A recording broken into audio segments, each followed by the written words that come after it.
میں شامل ہے. کتنے بڑے ہم بھی خوش نصیب ہیں کہ آقا دو جان صلی اللہ تعالیٰ علیہ وسلم بروز حشر ہمیں ہماری شفاعت فرمائیں گے. کیوں نہ فرمائے حضرات؟ جو امام الانبیاء ہمیں کبھی نہ بھولا ہے. جب اس دنیا میں تشریف لائے سر سجدے میں رکھ کر حضرات امام الانبیاء نے رب حملی امتی رب حملی امتی، اے پاک پروردگار پالنہار میرے خطا کار گنہگار امتی کو میرے حوالے کر دے.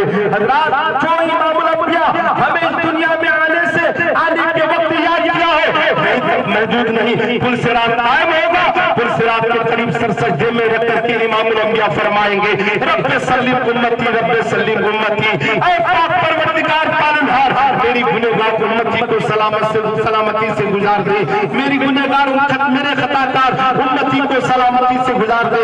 حضرات یہی تک محدود نہیں، جب امام الانبیاء اس دنیا سے تشریف لے کے گئے ہیں ہماری نگاہوں سے اجل ہو گئے ہیں. حضرات صحابہ فرماتے ہیں جب قبر کے اندر امام الانبیاء کے جسم مبارک پہ رکھا گیا، سر سے کفن کو ہٹایا گیا، چہرے سے کپڑا کو ہٹایا گیا، حضرت فضل بن عباس فرماتے ہیں کہ امام الانبیاء کے لب مبارک ہل رہے تھے. کیوں ہم نے دیکھا کہ لب مبارک ہل رہے ہیں تو ہم نے اپنے کان پہ لے جا کر کے امام الانبیاء کے لب مبارک کے قریب کیا کہ اس وقت بھی امام الانبیاء کے زبان پر رب حملی امتی رب حملی امتی، اے پاک پروردگار پالنہار میری یعنی میری امتی بچوں دے.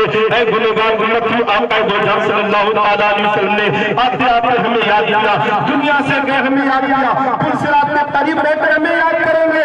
حضرات اس امام الانبیاء کو بھول کر کے ہم اپنی زندگی کو گزار رہے ہیں. امام الانبیاء کے فرمان کے مطابق آپ زندگی گزارے، وقت پر یعنی پابندی کے ساتھ نماز پڑھے، روزہ رکھے، قرآن پاک کی تلاوت کرے، بڑے کی ادب کیا کرے، چھوٹوں پر شفقت کیا کرے، ماں باپ کی خدمت کیا کرے.